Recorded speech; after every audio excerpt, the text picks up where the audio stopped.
नमस्कार, आपका स्वागत है जौहरवाल एकेडमी में। दोस्तों, इस वीडियो में हम देखने जा रहे हैं जनरल प्रोविडेंट फंड, जिसको जीपीएफ भी कहा जाता है। तो जो पुराने गवर्नमेंट एम्प्लॉयज़ हैं उनके लिए ये जीपीएफ अवेलेबल है, और प्रेजेंट में जो अभी नए गवर्नमेंट एम्प्लॉयज़ जो भी कैंडिडेट नया ज्वाइन करने जा रहे हैं उनके लिए जीपीएफ का प्रोविज़न नहीं है, उनके लिए एनपीएस का प्रोविज़न है। तो इससे पहले वाले वीडियो में हमने आपको एनपीएस के बारे में बताया था। तो इस वीडियो में जीपीएफ का पूरा एक ओवरव्यू हम देखने जा रहे हैं कि क्या कंडीशन होती है, क्या जीपीएफ होता है, किसके लिए ये एप्लीकेबल है और कितना इसमें कंट्रीब्यूशन करना होता है, और किस काम के लिए इससे निकाल सकते हैं, एडवांस से लिया जा सकता है या नहीं। तो इन सारे क्वेश्चन का जवाब हम इस वीडियो में ढूंढने की कोशिश करेंगे। आगे बढ़ने से पहले आपसे रिक्वेस्ट है, यदि आपने अभी तक हमारा चैनल सब्सक्राइब नहीं किया तो प्लीज़ चैनल को सब्सक्राइब कर लीजिए, और सब्सक्राइब कर चुके हैं तो उसके लिए आपको बहुत बहुत धन्यवाद। और एक बात और आपसे को हम बता देना चाहते हैं कि यदि आपको किसी टॉपिक पर कोई वीडियो चाहिए या कुछ इन्फॉर्मेशन चाहिए तो आप हमें कमेंट बॉक्स में लिख के बता सकते हैं। और कुछ फ्रेंड्स का रिक्वेस्ट आया था तो हम उस पर काम कर रहे हैं, जल्दी ही हम आपके लिए वो वीडियो भी लेके आएंगे। तो आइए हम शुरू करते हैं जीपीएफ का। तो सबसे पहले था कि ये rule general provident fund central services rule 1960 इनको बोला जाता है। ये रूल यानी 1 अप्रैल 1960 से ये रूल लागू हो चुके हैं पहले से, यानी 1 अप्रैल 1960 से ये लागू हो चुके हैं। और इसमें ये रूल जो हैं, जो भी गवर्नमेंट एम्प्लॉयज़ 31 दिसंबर 2003 से पहले जो ज्वाइन कर चुके हैं सर्विस, उनके लिए ये रूल लागू हैं। और उसके बाद में जो भी ज्वाइन कर रहे हैं 1 जनवरी 2004, उसके बाद वाले सारे गवर्नमेंट एम्प्लॉयज़ को एनपीएस के अंडर में, यानी न्यू पेंशन सिस्टम के अंदर में उनको रखा गया है। वो एक टोटली कंट्रीब्यूशन बेस पे सिस्टम है उसमें, तो उसमें रखा गया है। और तो इसमें जो जीपीएफ है, इसमें एक अमाउंट आपकी सैलरी से कट करके एक आपका अकाउंट ओपन किया जाएगा आपके पे एंड अकाउंट ऑफिस में आपके नाम से। उस अकाउंट में वो अमाउंट विड्रॉ की जाएगी, और साथ में जो अकाउंट आपका ओपन किया जाएगा उस अकाउंट में आपका डिटेल्स, जैसे आपका सब्सक्रिप्शन कितना है, इंटरेस्ट किस रेट से आपको दिया जाएगा, बोनस कितना मिलेगा, और आप उसमें से कब कब एडवांस और उसमें से विड्रॉ कर सकते हैं, वो सारी डिटेल्स आपके जो अकाउंट ओपन किया जाएगा उसमें ये सारी डिटेल्स मेंशन होंगी। और जो भी परमानेंट गवर्नमेंट एम्प्लॉय और टेम्परेरी गवर्नमेंट एम्प्लॉयज, उनके लिए कंपलसरी था कि जीपीएफ के लिए उनको अप्लाई करना ही था, यानी सब्सक्रिप्शन उनको लेना ही था।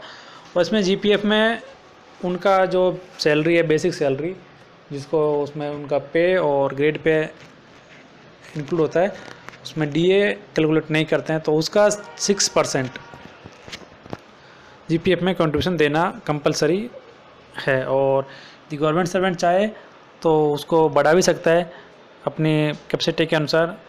और जीपीएफ में जो सब्सक्रिप्शन है वो साल में आप 2 बार बढ़ा सकते हैं और 1 बार उसको साल में कम किया सकता है। तो यानी टोटल आप 3 बार आपके जीपीएफ सब्सक्रिप्शन में चेंज कर सकते हैं यदि आपको कुछ लगता है तो। और यदि किसी कारणवश कोई गवर्नमेंट सर्वेंट सस्पेंड हो जाता है या कर दिया जाता है, तो जो सस्पेंशन पीरियड है उसमें जीपीएफ का रिकवरी नहीं किया जाएगा, वो जीपीएफ का रिकवरी रोक दिया जाता है।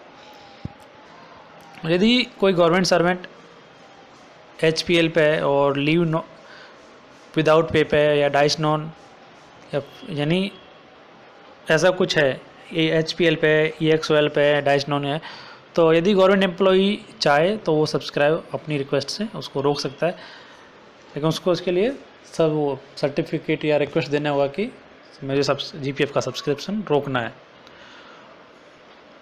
और यदि कोई गवर्नमेंट सर्वेंट नेक्स्ट 3 मंथ्स में रिटायर हो रहा है, यानी रिटायरमेंट के 3 महीने से पहले जीपीएफ की रिकवरी रोक दी जाती है।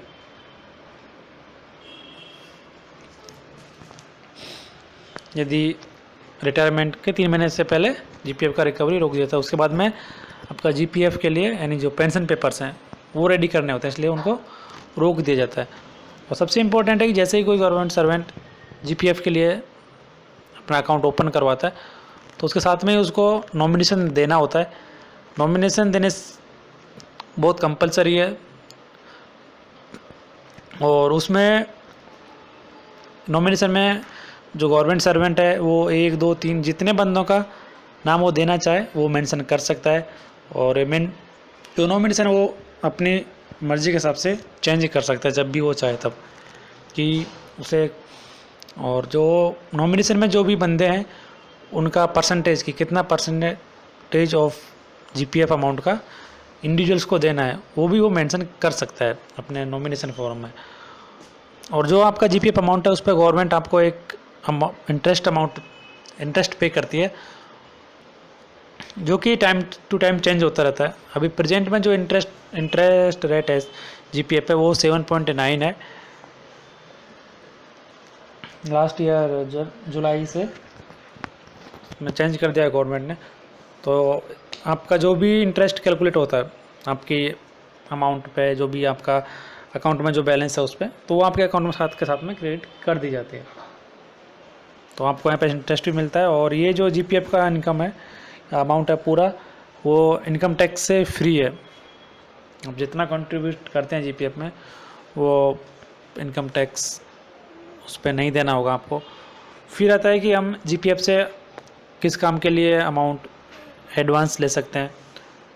तो जीपीएफ से हम अमाउंट कुछ ऐसे ओकेजन्स हैं जिन पे हम एडवांस विड्रॉ कर सकते हैं जीपीएफ से। तो उसमें सबसे पहला आता है एजुकेशन। आपके बच्चे हैं या कोई भी रिलेटिव जो आपका डिपेंडेंट है उसकी हायर एजुकेशन के लिए आप टेक्निकल है वो एकेडमिक, प्रोफेशनल या वोकेशनल, मेडिकल, इंजीनियरिंग किसी भी हायर एजुकेशन के लिए आप जीपीएफ से एडवांस ले सकते हैं। किसी बीमारी का इलाज करवाना है या बीमारी की वजह से इधर उधर आपको जो ट्रेवलिंग का खर्चा है उसके लिए आप एडवांस विड्रॉ कर सकते हैं जीपीएफ से। और आपको किसी का शादी करना है, किसी का घर में कुछ भी है, फ्यूनरल्स या कुछ और सेरेमनी है, तो उसके लिए भी आप जीपीएफ से एडवांस विड्रॉ कर सकते हैं।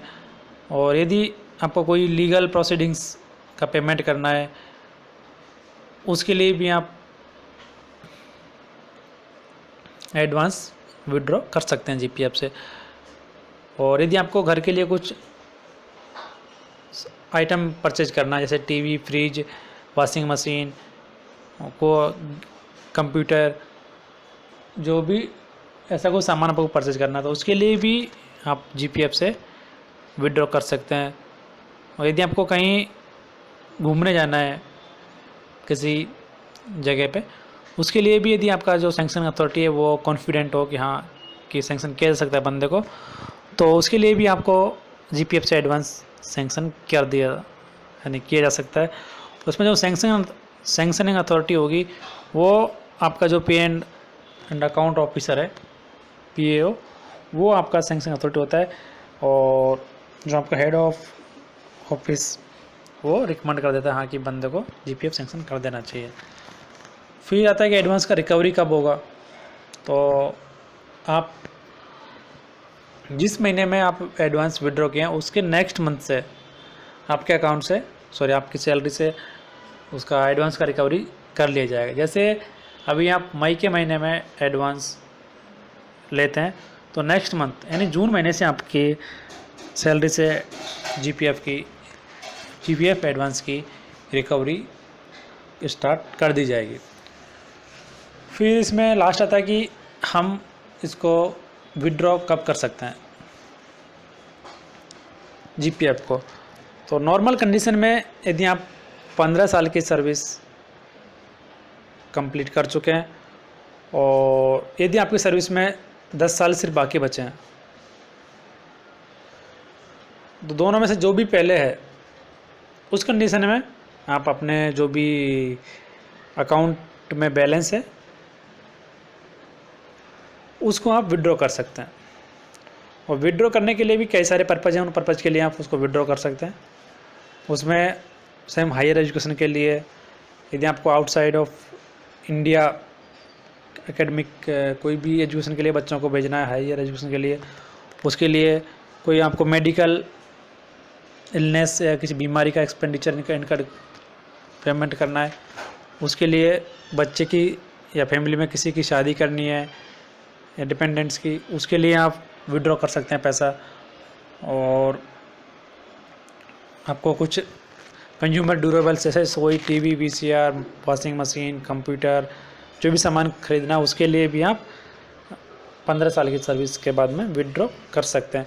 या आपको घर बनाना है या आपको घर के लिए ज़मीन लेनी है या बना बनाया फ्लैट लेना है, मकान लेना है, उसके लिए भी आप जीपीएफ से पैसा विड्रॉ कर सकते हैं।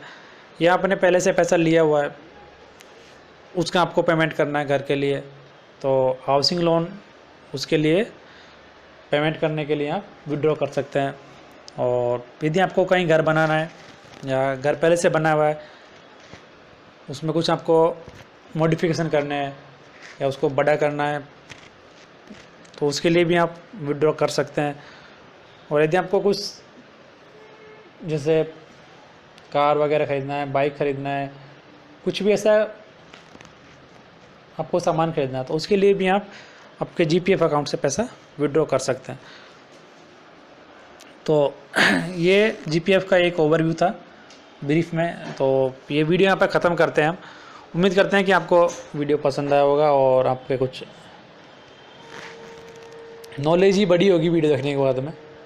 तो आपसे एक बार फिर रिक्वेस्ट है, यदि आपने अभी तक हमारा चैनल सब्सक्राइब नहीं किया है तो प्लीज़ चैनल को सब्सक्राइब कर लीजिए, और आप यदि कर चुके हैं तो बहुत बहुत धन्यवाद। एक बार फिर आपसे रिक्वेस्ट है, यदि आप किसी टॉपिक पर वीडियो चाहते हैं तो आप कमेंट बॉक्स में लिखिए, और कुछ इम्प्रूवमेंट चाहते हैं तो भी कमेंट बॉक्स में लिखिए। और लेकिन जो वीडियो ऑन डिमांड है, वो वीडियो जितने ज़्यादा लोगों का एक स्पेसिफिक टॉपिक पे कमेंट आएगा या रिक्वेस्ट आएगा, वो वीडियो थोड़ा हम जल्दी बनाएंगे, क्योंकि उससे ज़्यादा लोगों का फ़ायदा होगा। और जितना कम डिमांड जिस वीडियो को रहेगा, उसको थोड़ा टाइम लेके ही हम बना पाएंगे, क्योंकि थोड़ा टाइम का हमारे सामने भी, हमारे पास में प्रॉब्लम है। तो जैसे ही टाइम मिलेगा हम आपको वीडियो बनाते रहेंगे और अपलोड करते रहेंगे। तो वीडियो देखने के लिए धन्यवाद। देखते रहिए आप हमारा चैनल जॉरवाल एकेडमी।